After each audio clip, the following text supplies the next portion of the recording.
कांकड़े तो आपण मैंने बहुत थर विभिन्न प्रकार रेसिपी करी खाइथिबे जेमिति कि कांकड़ कषा भजा चिप्स एमती अनेक किछि। आज मु आपण मानक सहित सेही सिंपल कांकड़ आलू तरकारी रेसिपी शेयर करबी किंतु टिके डिफरेंट वे रे। आ जो माने कांकड़ खाइबा को पसंद करंतिनी से माने आको खुशी रे खाइबे। तो फ्रेंड्स वीडियो को स्किप न करी फुल वॉच करंतु। आशा करछि आज रे सिंपल रेसिपी आपण मानक पसंद आसीबो। वीडियो टी भल लागले लाइक करिवे शेयर करिवे।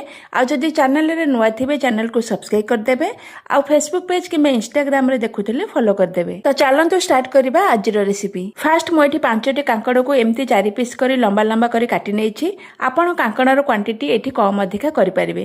बस कथा हला आपण केते जनक पई तरकारी बनौछंती। ता सहित दुटी मीडियम साइज रो आलू रो चोपा को पील करी ठीक कांकड़ काटिला परे काटी नेछि। तापरे कांकड़ आलू को भलसे धोई नेछि। तो एठी फ्लेम ऑन करी मु गोटे कढ़ाई रे पानी गरम करछि। आ पानी गरम हैला परे धोई रखिथिबा आलू कांकड़ को एठी ऐड करी ता सहित हाफ स्पून लूण ऐड करछि। तो एठी कढ़ाई को कवर करी 10 मिनिट पर्यंत हाई फ्लेम रे छाड़ी देबा। तो एठी ध्यान देबे कांकड़ आलू को अधिका सिझेबेनी। 10 मिनिट परे मु कवर काढी देखौछि देखंतु केते बढ़िया से फुटुछि।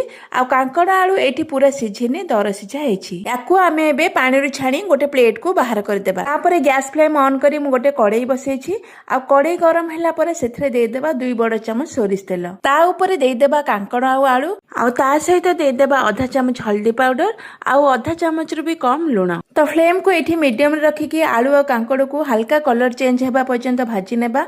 आपण चाहिले अधिका तेल देके एठी डीप फ्राई करि परिबे किंतु मु शैलो फ्राई करिछि। तो एठी देखंतु कांकड़ आउ आलू टिके हल्का कलर चेंज होइकी फ्राई हे गलानी। तो ए स्टेज रे आमे आको गोटे प्लेट को बाहर कर नेबा। आपण एठी भाबुथिबे मु डायरेक्ट कांकड़ आलू को न भाजी सिझे की कोन भी भाजिली।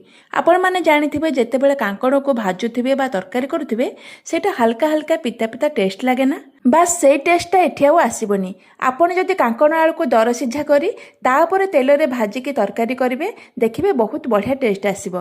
तापर से सेम कढ़ाई रे दे देछि मु 2 बड़ चमच सोरिष तेल।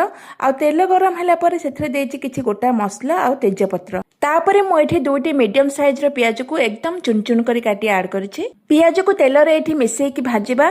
तो फ्लेम को मीडियम रे रखिकी गोल्डन कलर हेबा पर्यंत प्याज को भाजी नेबा। तो एठी प्याज गोल्डन कलर हेकी भाजी हे गलानी। एबे फ्लेम को लो करके सेथरे देबा गोटे चमच काश्मीर रेड चिली पाउडर आ आधा छोटो चमच हल्दी पाउडर देकी प्याज सहित किछि सेकेंड पई भाजी नेबा। एबे आमे दे देबा अदा रसुण पेस्ट आ अदा रसुण पेस्ट देकी प्याज सहित मिसेई 2-3 मिनिट पई कुक कर नेबा। तापरे मु एठी 2टी टमाटो को काटी ऐड करिछि। आपण चाहिले टमाटो को ब्लेंड करी मध्ये ऐड करि परिबे।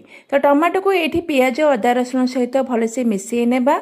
आ टमाटो शीघ्र सिझिबा पई मु एठी गोटे स्पून लूण ऐड करछि। लूण मु एठी एकाथरे तरकारी पई दे देछि। तापरे एठी दे देबा गोटे स्पून धनिया पाउडर गोटे स्पून चिकन मसला कस्तूरी मेथी आ मसला तळु न लगे पई 2-3 स्पून पानी ऐड करी लो फ्लेम रे मसला को भलसे 4-5 मिनिट पई कसी नेबा जे पर्यंत मसला रो तेल बाहरी न आछि। तो मसला ये कषि हो गलानी। आ मसला जिते कषि हेबो तरकारी टेस्टा बहुत बढ़िया आसीबो। एई स्टेज रे आमे फ्राई कर रखिथिबा कांकड़ आलू को देई लो टू मीडियम फ्लेम रे आउ 3-4 मिनिट पई भलो भाबरे मसला सहित कषि नेबा। तो एठी देखंतु मसला सहित कांकड़ आलू भलसे कषि हो गलानी।